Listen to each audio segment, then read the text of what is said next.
Meu nome é Vânia Lúcia Pinto de Sá. Sou aluna da UFRPE. Esta é a disciplina de História da África, ministrada pelo professor Leandro Nascimento de Souza, no semestre 2020.1. Utilizamos na disciplina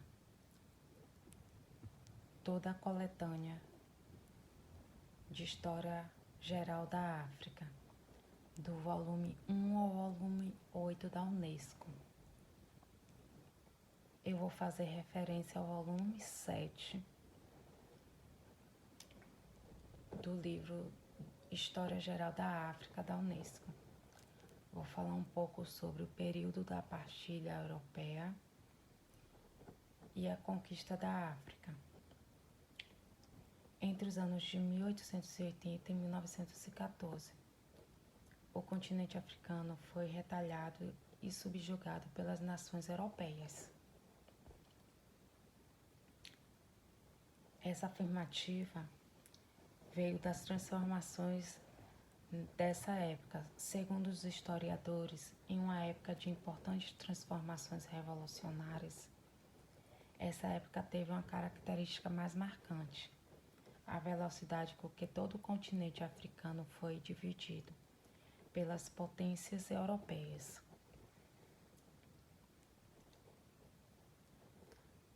As teorias por trás da partilha da África são divididas em psicológicas, diplomáticas, econômicas e a teoria das dimensões africanas. Então, vou falar um pouco de cada um desses conceitos. A teoria econômica gira em torno do imperialismo econômico e foi defendida inicialmente pelos socialistas democráticos alemães. Segundo Rosa Luxemburg, a base da partilha africana seria o último estágio do capitalismo, sendo aplicado através do imperialismo. John Robinson defendia a ideia de que a partilha africana foi consequência da procura de novas áreas para investir os excedentes de capitais da superprodução da Europa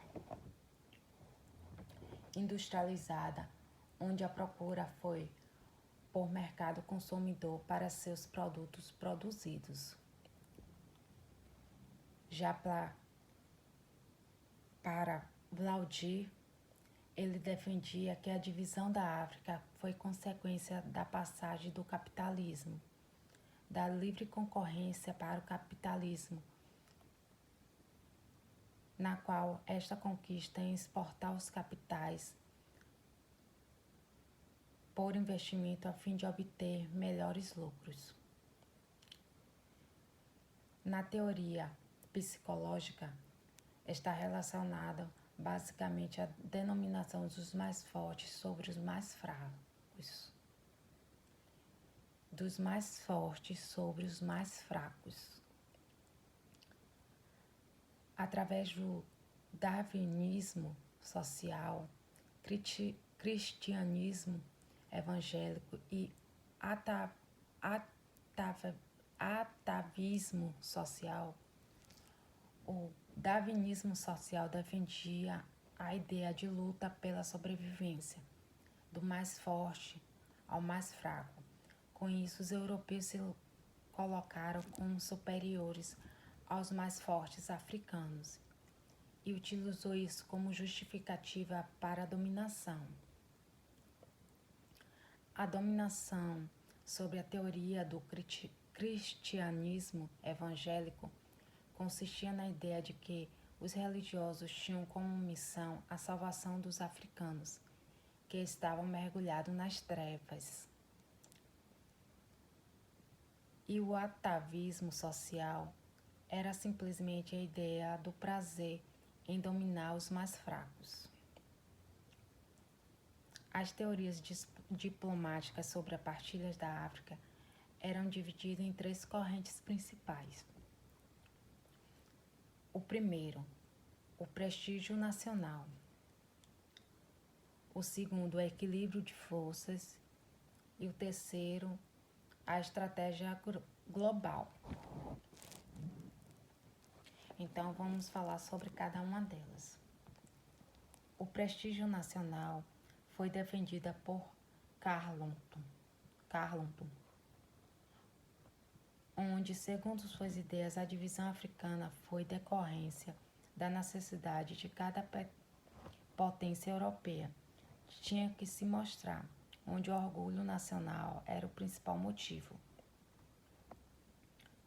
Defendido por Frank, o equilíbrio de forças foi a alternativa encontrada para a disputa de territórios na Europa, onde a África foi dividida para manter a paz entre as potências europeias.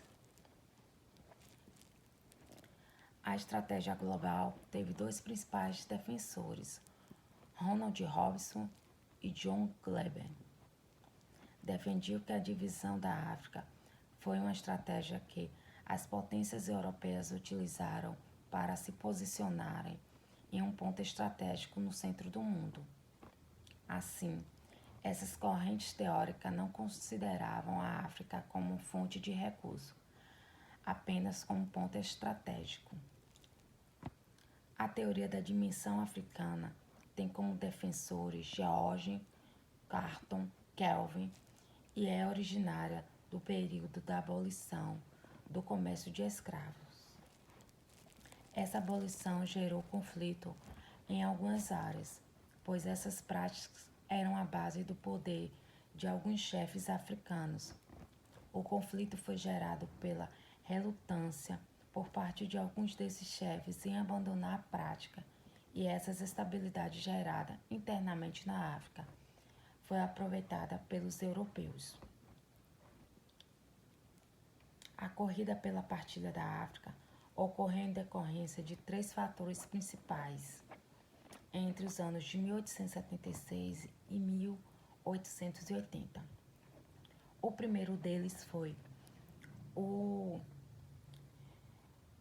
novo interesse de Leopoldo I, rei de Belgas, para com a África, expressando na Conferência Geográfica de Bruxelas em 1876, onde foi criada a Associação Internacional Africana e o recrutamento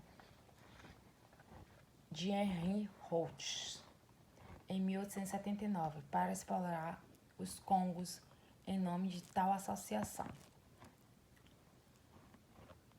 O segundo foi as atividades de Portugal, que anexou em 1880 as propriedades rurais de Moçambique.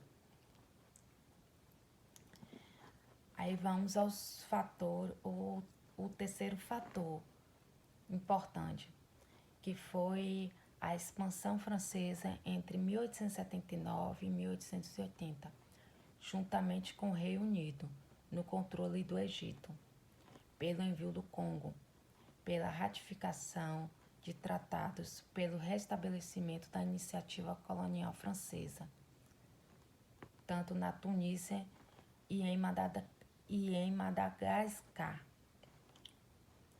Essa denominação descontrolada que a Europa começou a fazer na África gerou diversos conflitos territoriais, principalmente na região do Congo. Decorrente a isso, a gente teve a Conferência de Berlim, que serviu para definir como seria a distribuição dos territórios africanos.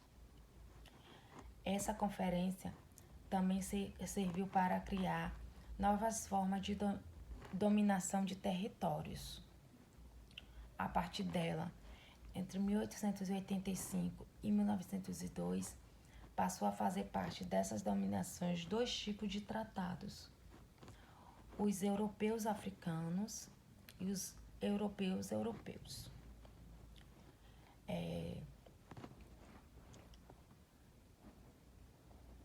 Esses tratados serviam para fazer acordo entre as partes de exploração territorial e comercial. Também nesse período, ocorreu a ocupação militar da África, onde teve a França como potência mais ativa nesse tipo de dominação. Essa dominação foi devido à decorrência da recusa dos chefes africanos em aceitar a invasão dos europeus em seus territórios, que, opondo resistência, gerou em diversos conflitos armados. Assim, a conquista da África aconteceu com facilidade, porque a balança estava pesada para o lado da Europa.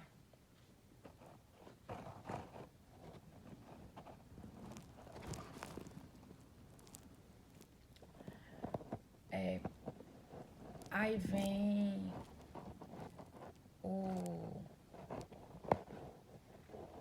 os períodos, né? O primeiro, porque os europeus adquiriram através dos missionários conhecimento do território do interior da África. Segundo, porque os europeus perderam o medo da África em relação às doenças do continente. E o terceiro, por questões financeiras, onde a Europa era muito mais rica que a África. O quarto problema, porque a Europa estava em um estado de relativa paz, enquanto a África estava em um estado interno de guerra. Estado esse que a Europa utilizou em proveito, aliando-se aos estados africanos, prometendo ajudando no conflitos internos. A outra coisa que a África herdou da partilha, além da devastação ocorrida em seu continente, foi o atual mapa geográfico, onde as potências europeias dividiram o continente em cerca de 40 unidades políticas. O historiador tem trilhado muitos caminhos e é preciso ir além do que se vê para se aproximar da realidade e não negar seus mistérios. Foi muito bom conhecer um pouco da cultura da África nessa disciplina. Eu aprendi muito com o professor Leandro e eu pude compreender a importância da cultura africana e da sua trajetória e o processo de valorização na formação dos novos professores de história, já que essa disciplina de história da África agora faz parte da grade curricular dos graduandos em história. Traz os elementos construtivos trabalhados na disciplina, trazendo fatos históricos que colaboram com a apropriação da identidade cultural. E podemos criar metodologias pedagógicas em sala de aula que vise a superação do racismo e o preconceito nas escolas e na sociedade, inclusive na vida pessoal desses alunos que vêm de uma sociedade que impõe a todo custo esses preconceitos. Hoje estamos vendo sempre nos noticiários e as lutas dessas mulheres negras guerreiras, que as vidas negras importam e a sociedade tem que estar atenta a isso.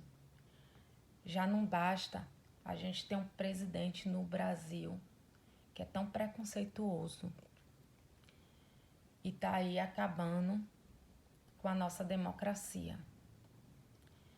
Eu espero trabalhar a história da África em sala debatendo com pontos bem reflexivos e bem questionados.